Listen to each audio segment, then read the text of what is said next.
Halo teman-teman semua, balik lagi bersama Story 3M dalam kelanjutan alur cerita manhwa yang berjudul Star Embracing Swordmaster. Baiklah, langsung saja kita masuk ke dalam alur ceritanya. Pada chapter sebelumnya, Vlad berhasil mengalahkan Raja Goblin dengan sekali tebasan, meskipun sebelumnya hanya bisa memberikan goresan saja pada kulitnya.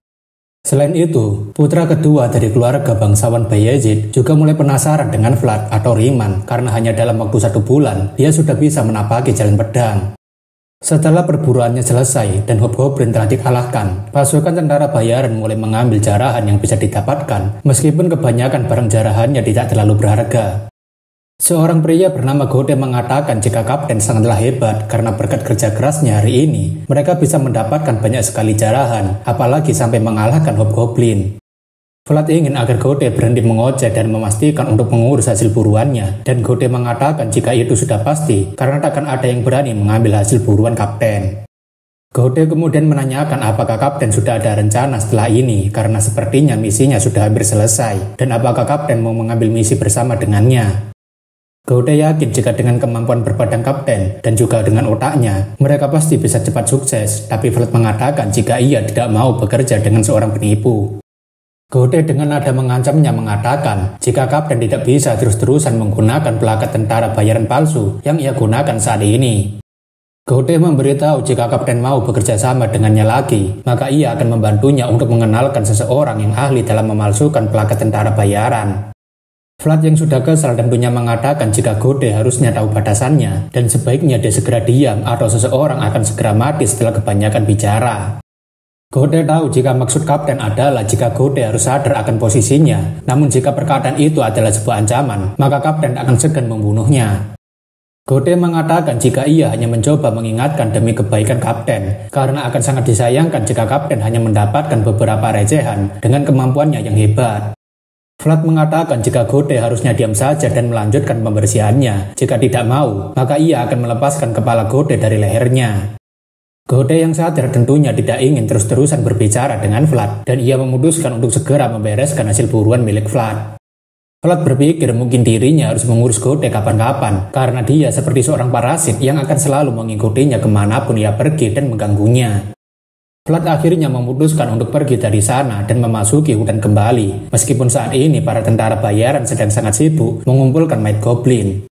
Seseorang menanyakan apakah Riemann akan kembali berdoa lagi, dan pria satunya mengatakan mungkin saja, karena dia selalu konsisten berdoa seperti itu.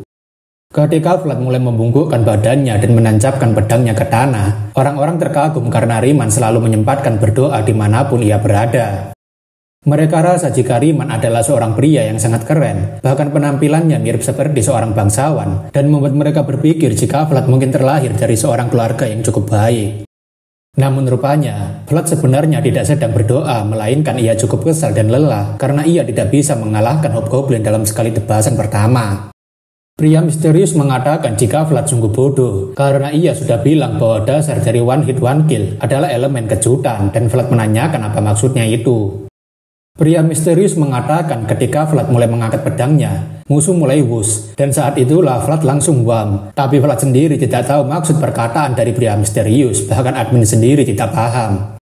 Pria misterius masih kesal karena Vlad masih tidak paham ketika ia bilang jika Vlad harus wham ketika musuh wush, dan itu membuat Vlad jadinya tambah stres karena memiliki seorang guru berpedang yang tidak bisa mengajar.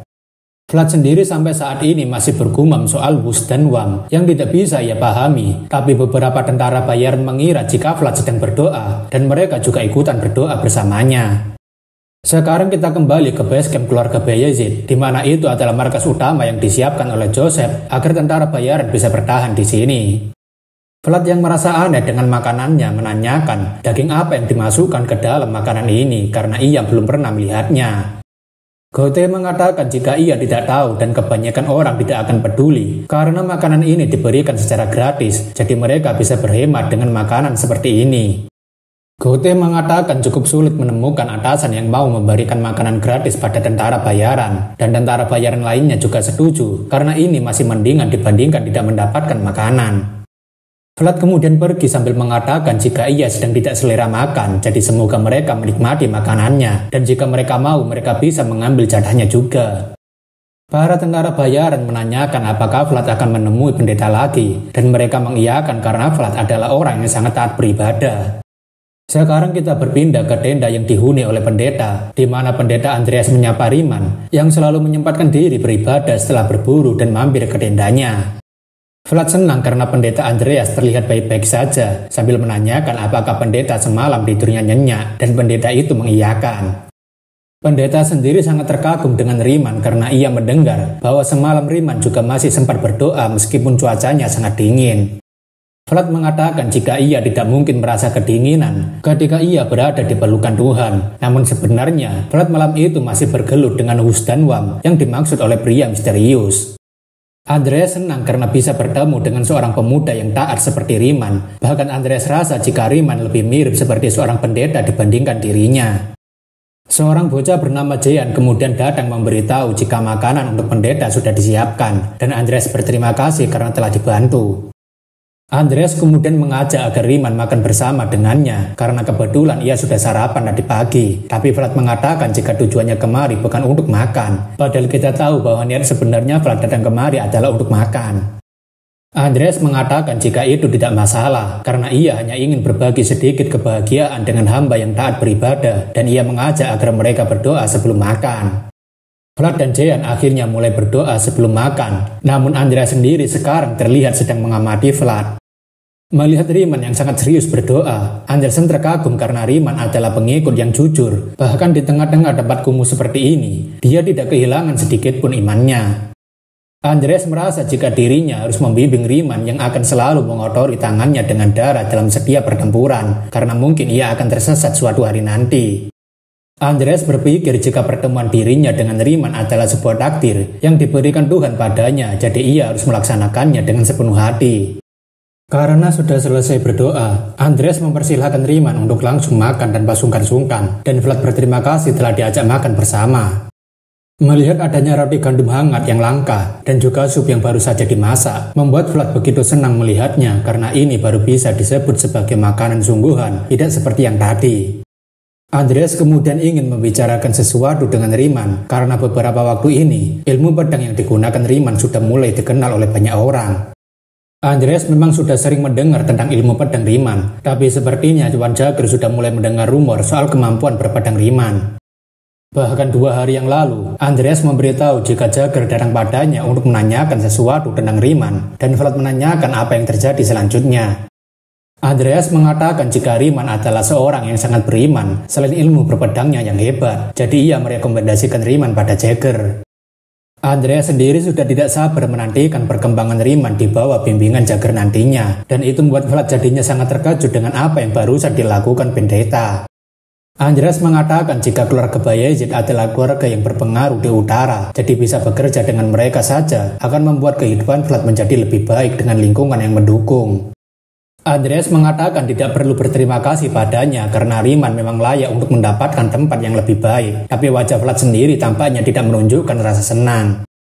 Setelah keluar dari tenda pendeta, Vlad langsung kabur memasuki hutan karena situasinya seperti tidak menjadi bagus. Vlad rasa jika dirinya sudah terlalu mencolok selama ini, tapi pria misterius mengatakan mereka tak punya pilihan lain karena ilmu pedangnya hanya bisa dipelajari melalui pengalaman langsung. Pria misterius mengatakan mungkin masalah utamanya adalah mereka terlalu dekat dengan si pendeta, dan Vlad sendiri tak tahu jika situasinya akan sampai seperti ini. Pria misterius menanyakan apakah Vlad sekarang sudah yakin jika dirinya bukanlah makhluk jahat, karena sepertinya pendeta sama sekali tidak bereaksi padanya. Pria misterius tahu jika Andreas adalah orang yang cukup berpengaruh dan diberkati dengan sihir suci yang cukup banyak sampai dia bisa menjadi seorang uskup, tapi dia sama sekali tidak menyadari keanehan tentang Vlad. Vlad menanyakan apakah sebaiknya mereka harus kabur saja, tapi pria misterius mengatakan jika mereka mungkin akan mengabaikan identitas palsu Vlad karena dia cukup ahli melakukannya. Vlad mengatakan mungkin mereka akan menyadari jika dirinya membunuh tentara bayaran yang mencuri, lalu ia akan dituntut pemalsuan identitas dan juga pembunuhan. Pria misterius mengatakan jika Vlad sepertinya memang dilahirkan untuk menjadi seorang penjahat keji, tapi Vlad mengatakan jika pria misterius juga ikutan terlibat dalam rencananya. Pria misterius kemudian menyarankan untuk kabur saja karena perlindungan diri hanya akan berhasil jika mereka memiliki saksi mata. Jika memang seperti itu, maka Vlad berencana untuk kabur malam ini dengan membawa Gode karena dia mengenal seseorang yang bisa membuat plakat palsu untuk tentara bayaran. Namun, pria misterius mengatakan jika mereka mungkin akan kesulitan untuk merencanakan pelarian saat ini dan Vlad menanyakan memangnya kenapa. Pria misterius mengatakan jika ada seseorang yang mulai mendekati mereka dan Vlad harus berhati-hati karena orang itu setidaknya berada di level kesatria tingkat lanjut. Vlad yang sudah diberikan peringatan tentunya langsung mengangkat pedangnya dan berbalik, tapi rupanya orang yang sedang mendekati Vlad adalah Jagger. Vlad sekarang berpikir apakah dia adalah Jagger yang dimaksud Andreas sebelumnya, tapi Vlad tentunya agak terkejut karena orang ini langsung datang padanya. Jagger berpikir jika Riemann rupanya lebih baik dibandingkan perkiraannya, karena Riemann bisa merasakan keberadaannya padahal sudah meminimalkan kehadirannya. Jagger mengatakan jika Riemann bisa menurunkan senjatanya sebab ia tidak ada rencana untuk bertarung dengannya, karena Tuan Joseph hanya ingin bertemu dengan Riemann. Vlad benar-benar menyesal karena sempat ragu untuk melarikan diri, jadi sekarang ia akan terkena masalah yang lebih serius jika dirinya bersikap dengan tidak benar. Vlad mengatakan jika suatu kehormatan bisa diundang oleh Tuan Joseph, tapi dalam pikiran Vlad sekarang adalah mencoba untuk memasang wajah poker face agar tidak terlihat mencurigakan. Jagger menanyakan apakah Riemann sudah tahu bahwa ia sedang mendekatinya, dan Vlad mengatakan jika pendeta sebelumnya sudah memberitahu jika Jagger akan datang mencarinya. Jagger tentunya semakin tertarik dengan Riemann karena bocah ini rupanya tidak takut sama sekali padanya yang merupakan seorang kesatria tingkat lanjut. Jagger ingin agar Riemann segera mengikutinya karena Tuan Muda sudah menunggu mereka di tenda utama, jadi ia harap agar Riemann tidak membuat Tuan Muda menunggu. Melihat Jagger yang sedang berjalan menjauh darinya, Vlad memiliki ide konyol yang terlintas di dalam pikirannya. Vlad menanyakan apakah sebaiknya ia kabur saja sekarang, tapi pria misterius mengatakan sebaiknya Vlad tidak mencoba melakukan hal konyol seperti itu. Pria misterius memberitahu jika seorang kesatria dengan level seperti Jagger bisa membuat kepala Vlad melayang sebelum dia bergerak 3 langkah. Pilihan terbaiknya sekarang hanyalah mengikuti Jagger tanpa menunjukkan gerak-geri aneh dan mencari jalan kabur setelah bertemu dengan Joseph. Vlad merasa sial karena waktunya benar-benar pas, di mana ia harusnya memilih melarikan diri terlebih dulu, tapi malah tertangkap sebelum melarikan diri. Di dalam tenda utama, Joseph senang karena ia akhirnya bisa bertemu dengan Riemann dan ia mengucapkan selamat datang karena ia senang bertemu dengannya. Vlad juga menyapa Tuan Muda Joseph karena sebuah kehormatan bisa bertemu dengan Tuan Muda kedua dari keluarga Bayezid yang memiliki pengaruh kuat di wilayah utara. Joseph menanyakan apakah pekerjaan Riemann selama ini berjalan dengan lancar sebagai tentara bayaran dan Vlad mengiyakan karena berkat perhatian dan kebaikan Tuan Muda. Joseph mengatakan jika mata biru dan rambut pirang milik Riemann membuatnya mengira jika dia adalah seorang keluarga bangsawan yang telah jatuh. Joseph menanyakan apakah namanya benar Riemann, dan Vlad mengiyakan meskipun sekarang ini kita tahu bahwa Vlad sedang menyembunyikan identitasnya. Namun seketika itu, Jagger langsung menampar wajah Vlad dengan sangat keras karena berani mengatakan sesuatu yang harusnya dia tidak katakan.